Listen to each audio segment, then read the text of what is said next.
Chapter 19.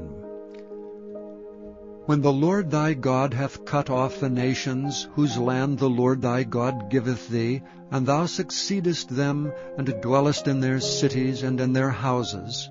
thou shalt separate 3 cities for thee in the midst of thy land, which the Lord thy God giveth thee to possess it.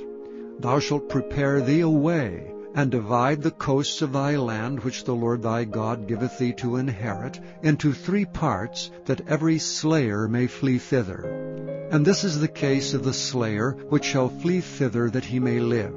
Whoso killeth his neighbor ignorantly, whom he hateth not in time past, as when a man goeth into the wood with his neighbor to hew wood, and his hand fetcheth a stroke with the axe to cut down the tree, and the head slippeth from the helve, and lighteth upon his neighbor, that he die, he shall flee unto one of those cities and live.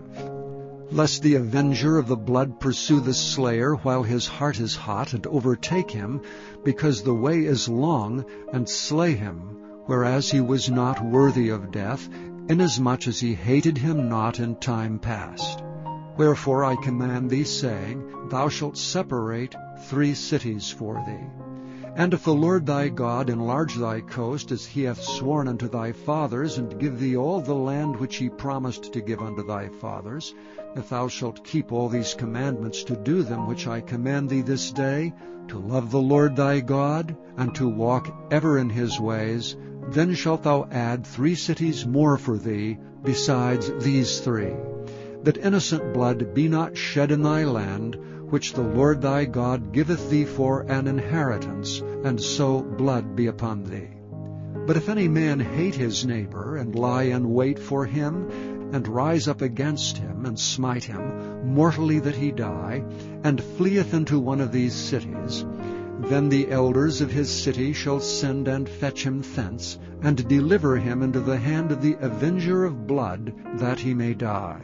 Thine eye shall not pity him, but thou shalt put away the guilt of innocent blood from Israel, that it may go well with thee. Thou shalt not remove thy neighbor's landmark, which they of old time have set in thine inheritance, which thou shalt inherit in the land that the Lord thy God giveth thee to possess it.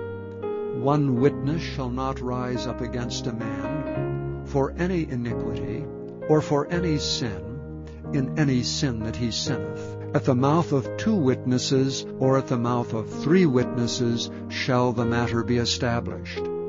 If a false witness rise up against any man to testify against him that which is wrong,